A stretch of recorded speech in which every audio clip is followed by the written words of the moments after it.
Chapter 8, Spirits and Narcotics, Inebrity, Amnesia.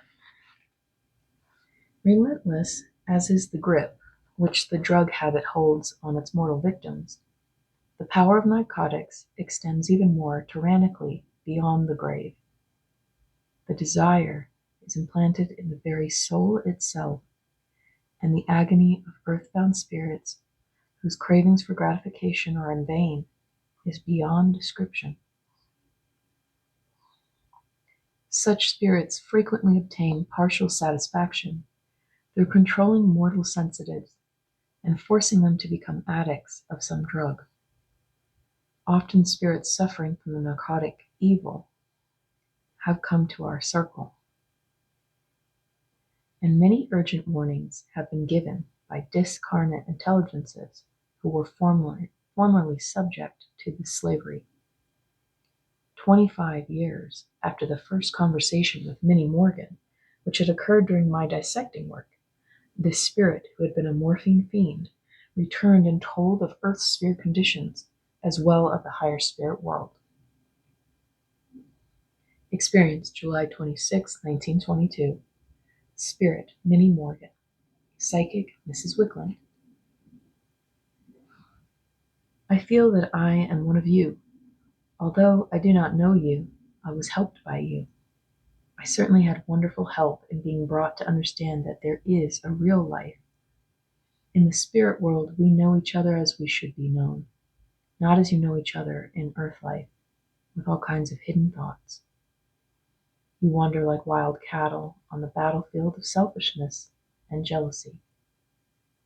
Love is so little understood. You do not know what real love is, because God is love, and God dwells in love. The majority of people only believe and think there is some place in the sky to which they go when they die.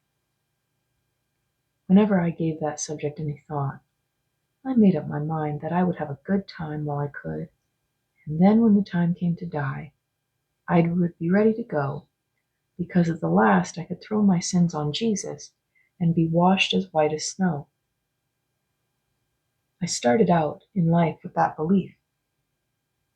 I said, why can't I have a good time like others? The future will take care of itself. With that thought, many persons go out to sow their wild oats, thinking that when the proper time comes, they will be prayed for, and that then they will step into the glory of heaven. That is what I thought. I tried to live a life of glory, or what I thought was glory. What does that mean? It means to have a good time, to live and not care what becomes of one's soul. I said, let us have a good time while we can. And I started out in life that way. I had my sorrows, and I had my good time, as I called it. But that is not a good time.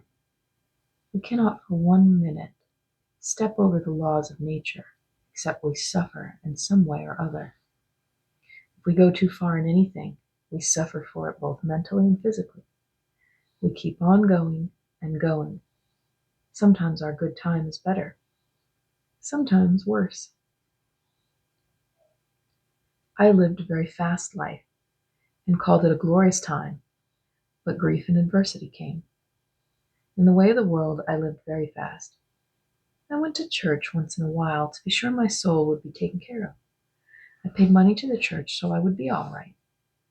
And then I drowned myself in the glory of the world.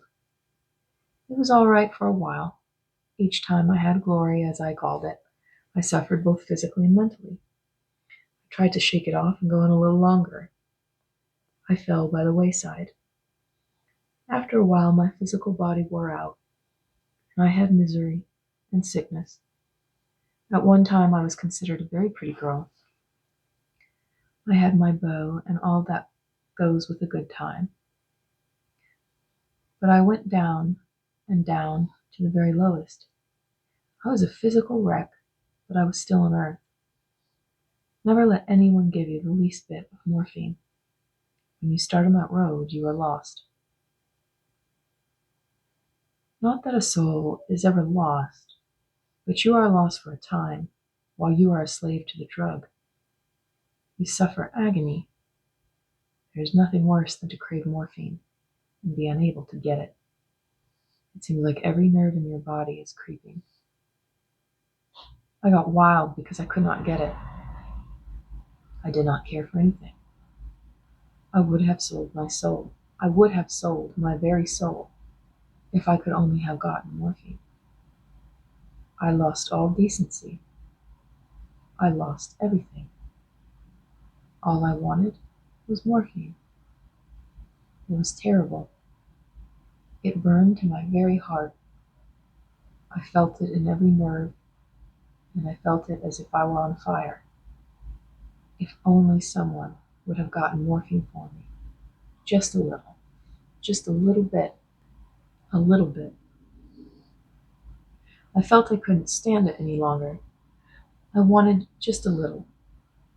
Just a little bit. Only a little. The spirit seemed to live again all the agony she had endured when in earthlight.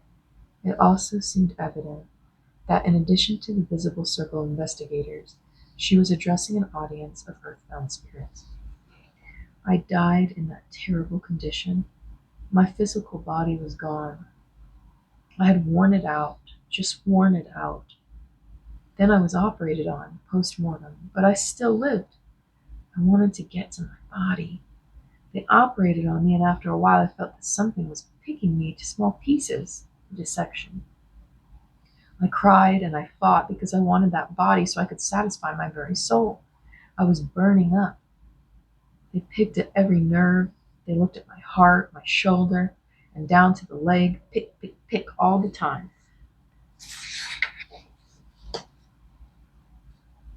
I got so desperate. I fought with all my power, and I scared some away from my body. They never touched it again. There were 5 or 6 men with knives, all wanting to do something with my body. Pick, pick, pick. But there came another. He looked and looked at me, and picked, and he drove me wild. I thought if I could only get hold of him, I would fix him. He paid no attention to me. I tried to scare him, as I had scared the others, but I could not budge him. He would not move 1 inch from that body of mine. I followed him and thought I would haunt him, but all at once I got well, controlled by the psychic, and began to fight him with all the strength and power I had for picking me to pieces. To my great surprise, after this gentleman, Dr. W., talked to me, I found I was dead. I did not know I had lost my body. For I had not been dead at all. This gentleman told me that the people working my body were students, and that it was necessary for them to work on a dead body before they were able to pass their examinations. I scared 5 of them, and they never touched me again, but I could not scare this one. To Dr. W., now I come to thank you. You were the one who enlightened me, and gave me an understanding of the real life beyond. I found I could not throw my sins on Christ. He was our teacher, but we must live our own lives, as he taught us to live, and not throw our sins and troubles on him. That is a false doctrine. He is the life, the light, and the way. He said, I am the light of the world. He that followeth me shall not walk in darkness. Many others before him taught the same lesson of life. I found that in the past there had been many teachers like Christ. Confucius was one. He taught the same as Christ did. In the Old Testament, we find the same principles as Christ taught. His sayings are the same in the Old as in the New. Let us all do what we can to find God within us. Learn to live according to Christ's teachings. Love the Lord thy God with all thy heart, and thy neighbor as thyself. I would not have the home in the spirit world that I have if I had not been disturbed and received an understanding of the real life. I was very wicked, and you know the desire I had for morphine. That desire was with me even after I left my body. The desire for anything belongs to the soul, not to the body. The body is only a cloak or dress for your soul. All the desires of life, all the faculties that belong to the soul, go with you to the grave and beyond the grave. What would I have been if I had not been given an understanding of how to overcome my desires? I would have been an earthbound spirit and would have gotten into some sensitive person's magnetism and made that sensitive a morphine fiend so I could have had my desire fulfilled. And the life of the sensitive would have been ruined. I would have lived in the earth sphere for years and years if I had gotten into that condition. I would have ruined one and then another, and so I would have kept on. Find out what belongs to the soul and what belongs to the body. If this were done, we would not have so much trouble and crime, nor so much sickness. We would have love and heaven on earth, because we would have pity for the unfortunate ones who are living just for their own desires. It says in the Bible, "Prove all things, hold fast that which is good." That means do not have any desire for anything. If you use too much of anything in this earth life, such as morphine, whiskey, or tobacco, then you are a slave and must stop its use. Many people condemn many things, and that thought of condemnation is very hard for a sensitive person. Everything on earth is meant for us to use, but not misuse. Many people condemn liquor, tobacco, morphine, opium, but it is their misuse which should be condemned. They are all necessary things, if they are used rightly. Isn't an opiate a good thing, if you must undergo an operation? To be operated upon without an opiate would be wrong. The suffering would be too great. Opiates help pain. Many people use these things because they are forbidden. They say, forbidden fruit tastes best. When things are forbidden, everybody wants them, and they ruin themselves using them. I lived in the lower world, the underworld, and I know what I am talking about. I took anything to keep my nerves quiet. Anything used moderately in a sensible way is all right. When a man who works very hard, either physically or mentally, sits down to rest, he is nervous and fatigued. Give him a good cigar and let him relax. His nervousness goes and he becomes stronger. It is a thorough relaxation. He smokes and feels better. With this complete relaxation comes quietude. The man sleeps and is rested for his work the next day. If people would have more love for each other and less condemnation, they would be more like brothers and sisters. That is the life in the higher realms. We cannot reach that stage until we have gotten rid of all desires, all hatred, all selfishness, all envy. We cannot progress until we have thrown away all these things and said, God help me to love my enemies and friends better than myself. Then we will be ready to travel the road. Some people think that after they learn the lesson of truth, they will step into the glory of heaven. But heaven is a condition. In conquering my desire for morphine, I had to do so little by little, step by step, until I could say, no more morphine for me.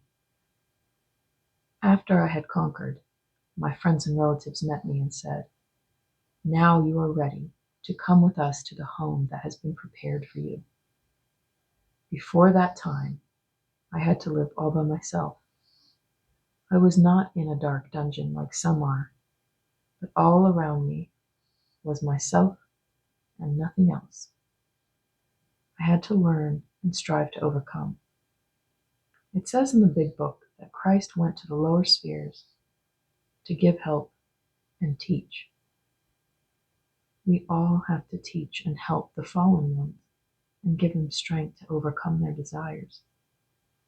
I wish I could take you along with me for a few moments to see the conditions in the lower sphere, what they call the earth sphere. Here is the sphere of whiskey, here the sphere of morphine, here the sphere of opium fiend, here the sphere of selfishness, and here the sphere of misers. Of all these conditions, that of the miser is the worst. He sacrifices everything for money. He will not eat because he thinks he cannot afford it. He starves his mind because he wants money. Money. And what is the result? In the earth sphere, he is in the dark, but he sees his money being spent, and he is in hell. He suffers terribly. He sees his relatives get his money. It is divided, some going here, some there. If it were all in one place, he could count.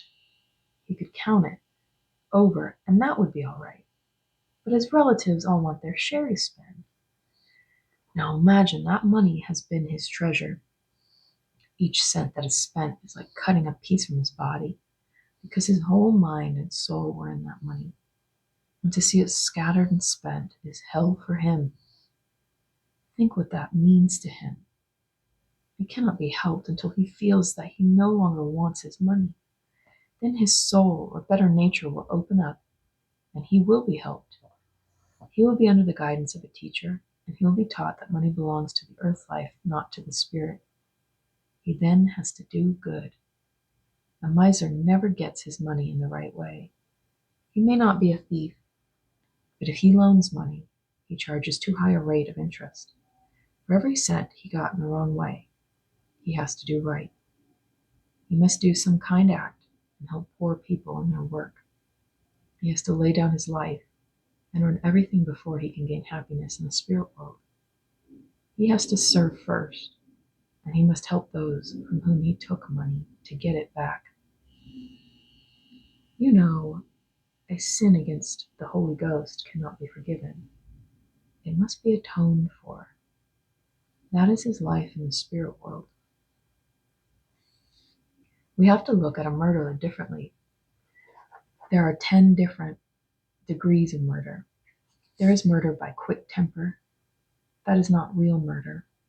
It is committed under stress of strong, quick temper. At heart, the man is not a murderer. He simply lost control of his temper. Of course, he has to suffer and do good where he did wrong. Temper is a very hard thing to conquer, but it must be conquered, because it kills our better nature and makes us do many wrong and unkind things. Then we have the cunning murderer. He plans and schemes. He wants a man's money. He is nice and sweet and goes to church. He plans and schemes to get that man's life. He is nice and sweet and goes to church. He plans and schemes to get that man's life in some way or another, but he does it slowly. He has evil thoughts. In the spirit world, this man has to suffer a great deal and must atone for his actions from the time he began to plan and scheme to murder. Then there is the psychic sensitive who does not care for anybody. He doesn't belong to one church or another. He takes things easy. What is not done today can be done tomorrow or the next day. He does not use his will. A cunning spirit gets into this man's magnetic aura, and controls him. He commits some crime. This man will hang for his deed, but he never did it. He will probably say he does not know that he did anything, or he may say, I must have been drunk when I did it, for I do not remember anything about it. But it was not liquor that did it. Liquor never does that. When a man is drunk, his mind is in a stupor. It is a spirit that does the work. If that spirit has been wronged in life, all he wants is revenge. The law does not really find out whether the man is guilty or not. He is hung. The majority of murderers and holdups are committed by spirits. They scheme and use mortals as tools until they wake up and realize what wrong they have been doing. Often, honesty and modesty have both been killed. When I was a child, I was very modest, but when I killed modesty, I was ruined. Then I did not care for anything. Honesty is a virtue we should all cultivate. Judges, lawyers, and ministers, in the majority of cases, do not give justice. They look for gain. They kill justice, honesty, and truth. Let us do all we can to keep those three to the front. Honesty and truth will convert the world. We cannot convert it by condemnation. People are not taught the truth. Have wisdom and human kindness, and you will see better results.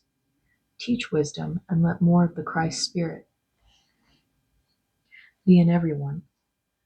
Live as he taught, do as he did, then happiness will reign. I'm sorry to have taken up so much time, but I did not know I would talk so long. Even now I feel I have more to say, but I must stop. My name, when I lived in Chicago, was Minnie Morgan, but that name does not belong to me, and I do not want it anymore. That name has a horror for me. Even when I repeat that name, I feel a horror of it. My own name is not to be given tonight. We have to earn our names, and I have no name until I have earned it. After all these 25 years, it was in 1897 that I passed out. I have not advanced sufficiently to even have a name.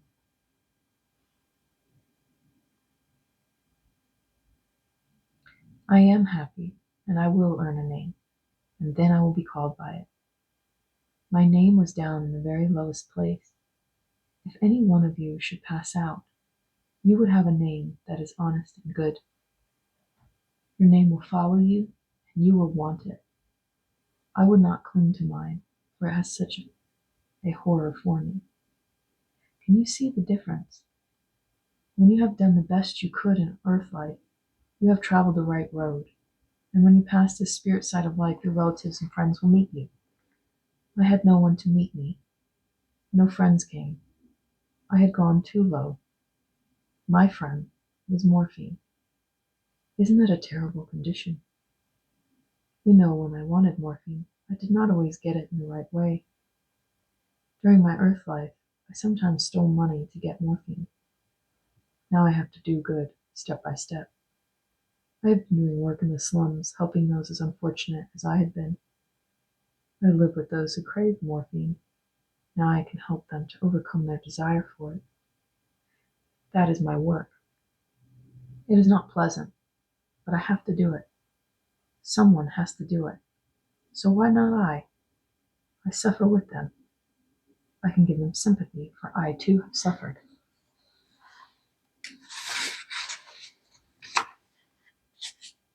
Give these unfortunate ones your sympathy and loving thoughts, for it will help them.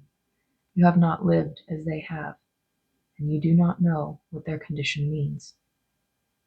Each one that I help to the right road is heaven to me. Remember, each one is heaven to me. The more I help, the more happiness I find. Someday I shall say goodbye to this condition and progress to the spirit side of life. Do not condemn those who have fallen. Remember, they have no will of their own. Send kind thoughts to them and say a prayer. God help them to have a will of their own to overcome their desire. Send out thoughts to help them overcome. Do not send evil, unkind thoughts. The next time I come, you will know what my name is, because by that time I shall have earned it. Thank you for helping me to the right road, because I am happy in helping others, but I shall have a hard climb to find bliss. Good night, and I again thank you for having helped me.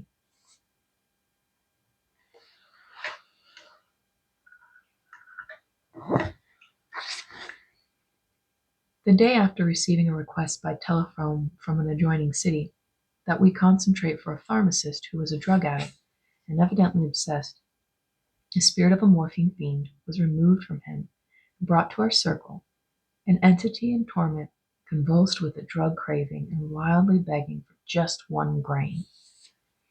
Experience March 21st, 1923.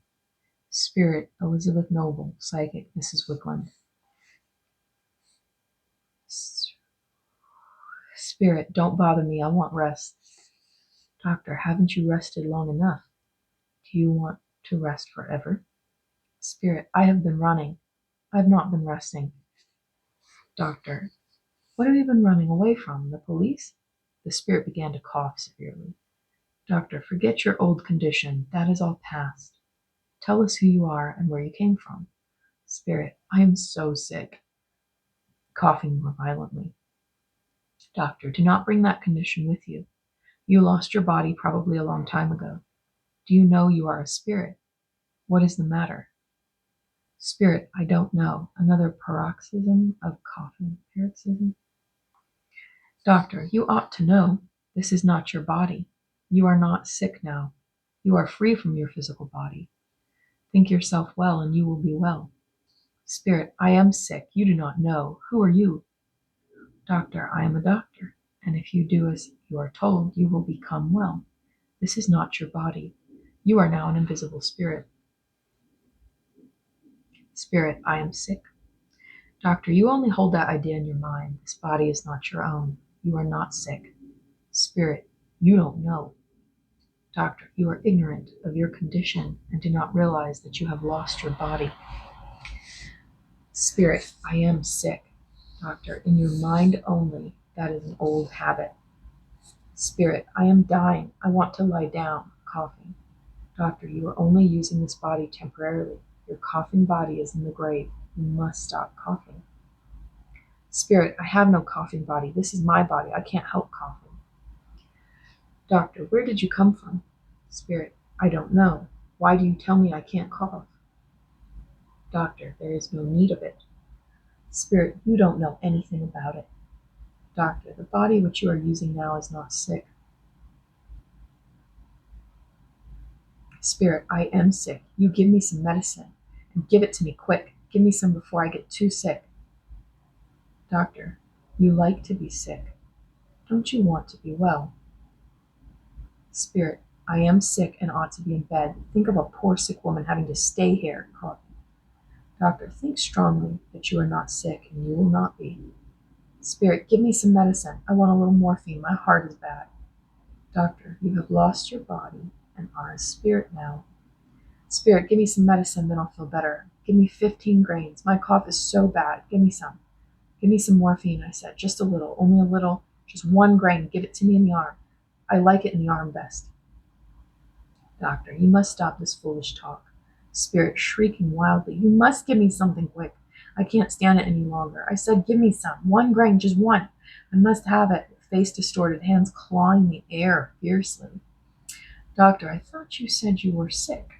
Spirit, I am sick. Doctor, from selfishness. Try to understand your condition. Spirit, you give me some morphine before I die. Doctor, you must be quiet. Then we can help you. Where did you come from? Spirit, oh my God, please give me some morphine. I want medicine. Won't you please, just give me just 1 grain. Doctor, what is your name? Spirit, claw-like fingers desperately clutching about. My God, just give me 1 grain, just 1. Doctor, do you know that you are in California? Spirit, no. Doctor, you are in Los Angeles, California. Where do you think you are? Spirit, I don't care. Just give me 1 little grain. I must have it. Doctor, forget that and think of something else. You have lost your physical body. Spirit, I have such a bad cough and my heart is bad. I'm dying. Doctor, how can you die when you have already lost your physical body? Spirit, if I have another, I'm just the same as I was before. Doctor, forget your old habits and you will feel better. Spirit, I want morphine. When you want it badly. Striking right and left. I can't stand it any longer. Give me some. Doctor, if you listen to us, you can be helped out of your present condition. Intelligent spirits will also help you. If you do not want to listen, you will have to go. You must overcome old habits. Your physical body is gone. Spirit, please give me 15 grains. Doctor, I will give you nothing. You no longer have a physical body which craves morphine. You now have an opportunity to be helped. Spirit, give me some. Oh, give me some. If you will only give me some morphine, I'll be all right. Struggling. Doctor, if you do not quiet yourself, you will have to go. Spirit, that is nice. I am sick. I only ask you for morphine. Doctor, you are very selfish. Spirit, I have been running trying to get some morphine. Why won't you give me some? Doctor, no more of that. You have lost your mortal body and are now using my wife's body. You can be helped if you will listen. Understand that you are a spirit. Spirit, I have such a bad cough. I need morphine. Doctor, no doubt you have been in the earth plane in darkness for a long time. You no longer have your own body. Spirit, I have my own body. Doctor, the body you are struggling with is not yours. Will you try to understand? Spirit, yes, but I'm very sick. Doctor, you are not sick. You are very selfish. Why don't you pay attention and try to understand that you are a spirit? Spirit, that's all right. I need morphine just the same. Doctor, get the idea out of your mind. You only imagine you are sick. Did you not say you had been running? Spirit, yes. I have been to every drugstore in town to get morphine. I get it once in a while through some sensitive, but it doesn't last long. Doctor, you get it by obsessing someone. You have no physical body now. Spirit, I have a body. Doctor, not a physical body. You are using my wife's body. Intelligent spirits have brought you here to be helped. Spirit, all the help I want is morphine. When I think I can't get it, it makes me sick. Doctor, that is only because you hold that thought in your mind. Tell us where you came from. Spirit, I don't know. Doctor, you don't seem to care. Spirit, no, I want morphine. Doctor, do you know what year it is? Spirit, I don't care about that. All I want is morphine. I have been to every store in town.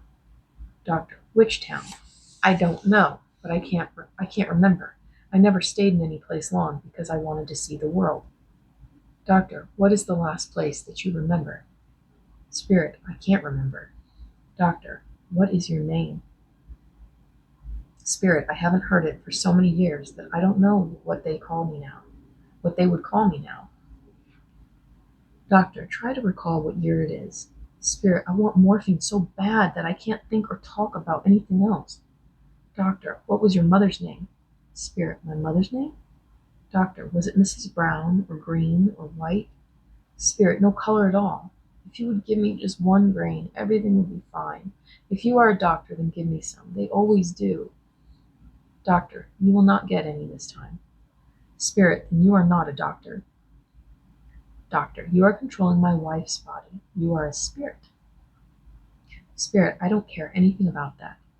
Doctor, if you cannot be sincere, you will have to go. Overcome your old habits. We can help you. Spirit, I am a sick woman. Doctor, were you married? Spirit, yes.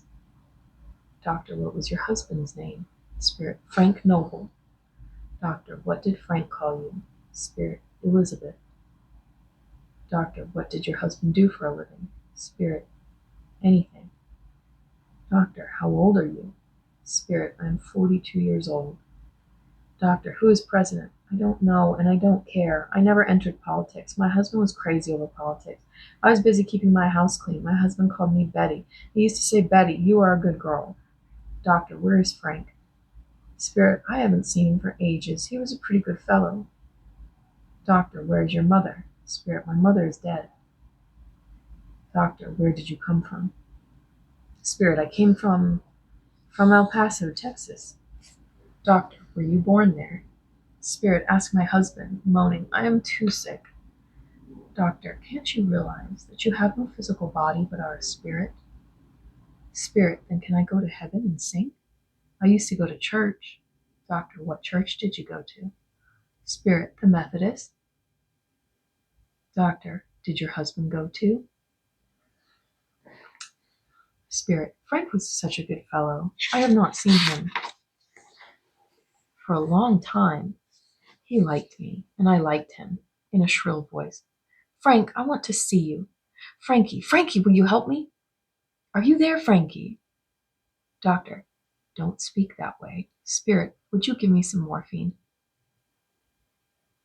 Frankie always gave it to me. Dr. Russell always told me that I should take it from my heart, affectedly. Frankie. Doctor, why do you call Frankie in that way? Oh, Spirit, I always call him in time for dinner. I always used to call him. He is a lovely little fellow. Doctor, don't be so foolish. Be sincere. Spirit, oh, I'm sincere when I call Frankie. I'm thinking of Frankie. I love him, but I love morphine too. Oh, Frankie's standing there. Spirit, when did you come, Frankie? Give me some morphine. Doctor, does he answer you? Spirit, he says he will not give me anything. Frankie, you used to go to the drugstore for me. Be a good fellow now. Just give me one shot, Frankie, and I won't ask you again. You know I'm awful sick. You love me, don't you, Frankie? Then just give me a little and we will both be so happy together. The spirit was taken away, and her husband controlled the psychic. Spirit, Frank Noble. Psychic, Mrs. Whitland. Spirit, I am Frank Noble. I have been trying very hard for some time to bring my wife here for help. Doctor, it must have required a good deal of patience on your part. Spirit, thank you for bringing her to me. Doctor, we are glad to have been of any help. Spirit, my wife was very sick. Once the doctor gave her morphine to help her pain, and from that time she had spells so severe that we could do nothing but call the doctor to give her morphine. It was an awful habit to get into. Many, many times she played sick. I know when she wanted morphine. She had played sick. She had played that game so long that it really was very easy for her to play sick to scare us off and then to ask for morphine. What could a fellow do? After she had it, she would be well sometimes for whole weeks and sometimes for a month. The spells she had were very bad. Doctor, where did you live? Spirit, we came from El Paso, Texas. Doctor, do you know when you passed out? Spirit, no, I can't tell you. It has been very strange for me. I had a hard time. Of course, I was not a rich man. I had to earn my living doing what I could. Doctor, that is no disgrace. Spirit, I had no education, so had to do whatever I could. Sometimes I worked at mining, other times I worked in the woods, and sometimes I was a carpenter. I did anything to keep my home together. At one time, Elizabeth was a very good girl. One time, when she had a child, she was very sick and in great pain. The doctor gave her pills, and after a while she wanted more and more, and at last she went insane over morphine. She was very hard to get along with until she got it, and after that she was happy, and she would not have another spell for a while. The habit grew on her. She had bad coughing spells, and she choked, and she died in one of them. She took a pill, and in some way or other she choked to death. She went through the death scene here tonight. Doctor, she would have coughed a great deal more if I had not checked her. Spirit, for a long time I tried to find her, but when I came near her she ran away and only called for morphine. Once in a while I lost her completely, and I did not know where she was. It was strange. When you think of people, you are right there with them. Finally, I was able to find my wife, and my wife whenever I lost her. Sometimes she got into another person. I found her again, but she was so afraid of me. I died before she did. Doctor, did you have any knowledge of the spirit world before you passed on? Spirit, my mother was a medium, and I learned the truth from her. Elizabeth would never believe it because she was a Methodist. She thought I would go to hell because I believed in spiritualism. Look into the truth, and you will be much better off. Do not have creeds, dogmas, or doubts. Thank you for helping us, because when my wife gets out of the stupor she is in, she will be better. They put her to sleep under morphine when she was in the hospital. Now she will not bother others any more, and we shall be together. Thank you for telling us. Good night.